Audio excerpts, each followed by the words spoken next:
히브리서 기자는 오늘 본문 8절을 인용하면서 이렇게 기록하고 있습니다. 오랜 후에 다윗의 글에 다시 어느 날을 정하여, 이렇게 시작하면서 오늘 시편이 저자가 다윗이다라는 것을 간접적으로 우리에게 시사해 줍니다.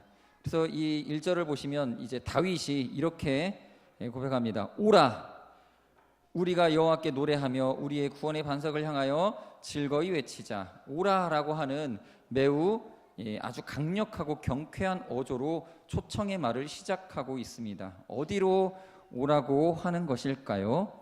바로 하나님께 예배함으로 나오라는 것입니다. 여러분을 하나님께서 이렇게 초청해 주셨고 초청하셨기 때문에 우리가 예배를 드리는 것입니다. 특별히 다윗은 예배하는 자였습니다. 이 다윗은 이스라엘의 왕으로서 이 왕이 할 수 있는, 그 왕이 가지고 있는 권한을 가지고 무슨 일을 했냐면, 가장 이 사람이 우선시했고 가장 앞서 행했던 것은 바로 성전 예배를 확립하는 일이었습니다.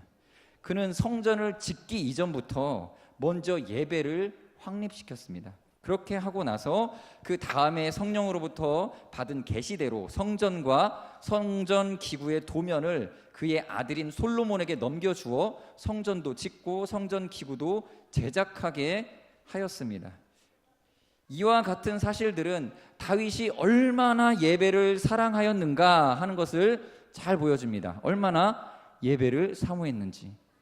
그리고 오늘 본문의 내용으로 볼 때 다윗은 자신만 예배하는 것이 아니라, 그것으로 만족한 것이 아니라 여러 사람들을 초청하는, 그 예배로 초청하는 그러한 인물이었습니다.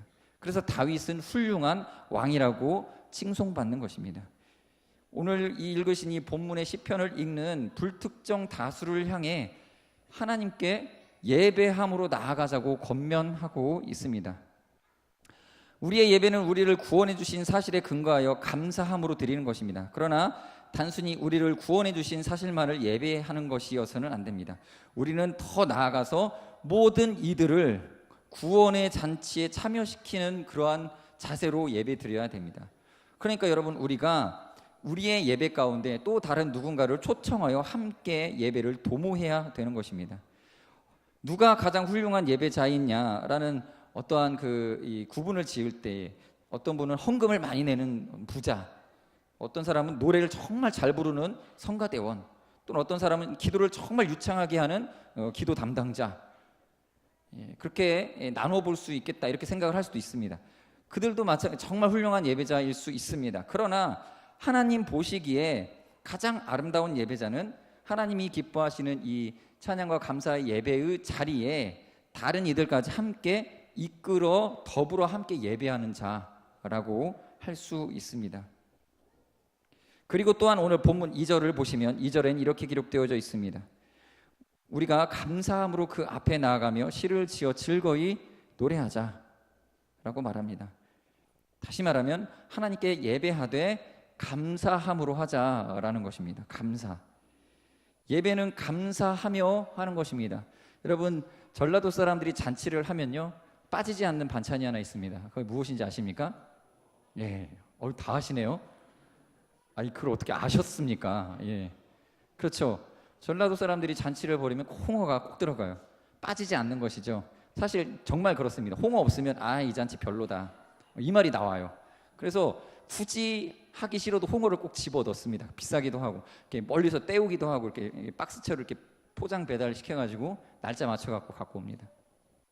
마찬가지로 여러분, 예배에서 감사가 빠지면 홍어 없는 잔치 같은 그런 잔치가 됩니다. 그래서 우리는 늘 감사하는 삶을 살아가야, 감사함으로 예배를 드려야 됩니다. 그런데 옛적 이스라엘 자손들은 그 놀라운 주님의 은총과 기적을 경험했으면서도 감사보다는 원망과 불평으로 일관했습니다. 그 결과가 무엇입니까? 그때까지 받은 축복은 고사하고 저주를 받았습니다. 하나님의 인도함을 받으면서도 광야에서 다, 이런 얘기가 지금 축제 시간인데 하기 전에 죄송스러운 말씀이지만 다 광야에서 죽었습니다. 여기서 다윗이 이제 하나님께 감사함으로 예배하자라고 하는 것은 그저 의례적으로 나온 말이 아니죠. 다윗은 이러한 역사적인 배경, 이스라엘에 있었던 이런 역사적 배경을 다 훑어보고 그것에 근거하여서 감사할 줄 모르는 것 또는 주지 않은 것만 찾아서 원망불평하는 이스라엘 선조들의 그러한 패역한 자세를 열거하면서 지금 감사를 잊지 말자고 깨우쳐 주는 것이 오늘 본문의 내용인 것입니다. 여러분, 다니엘은 사자굴에 들어갈 것을 알면서도 하루 3번씩 기도했습니다. 그런데 성경에 보면 그냥 기도한 게 아니라 감사하며 기도했다라고 이야기하고 있습니다. 예수님께서는 어린아이의 지극히 적은 오병이어 그 적은 양식을 가지고 감사하셨습니다. 그리고 또 예수님께서는 가장 사랑하는 친구의 죽음, 그 무덤 앞에서도 감사하며 먼저 그 다음에 기도하셨습니다. 사도 바울은 여러 어려운 환경 속에서도 불안해하지 않고 하나님 앞에 구할 것을 감사함으로 아뢰라고 권면하고 있습니다. 그러므로 여러분, 진정으로 하나님께 온전한 예배를 드리기 원하십니까? 감사해야 합니다. 감사하는 그 마음, 정말 진심으로 그 안에 감사하는 그 마음을 가지고 지난날에 지켜주신 은혜를 감사하며 앞으로 은혜 내려주실 것을 믿고 감사하셔야 되는 것입니다. 감사로 제사를 드리는 자가 하나님을 영화롭게 한다는 것을 여러분 명심하시기 바랍니다. 오늘도 이 특별한 축제의 시간을 이제 시작하게 되는데 오늘 이 찬양이 우리의 삶의 새로운 시작점이 되시길 바랍니다. 어떤 삶의 시작점이 되시길 바라느냐면요, 감사 찬양이 끊이지 않는 삶의 시작점이 되시기를 바라겠습니다. 기도하고 마치겠습니다.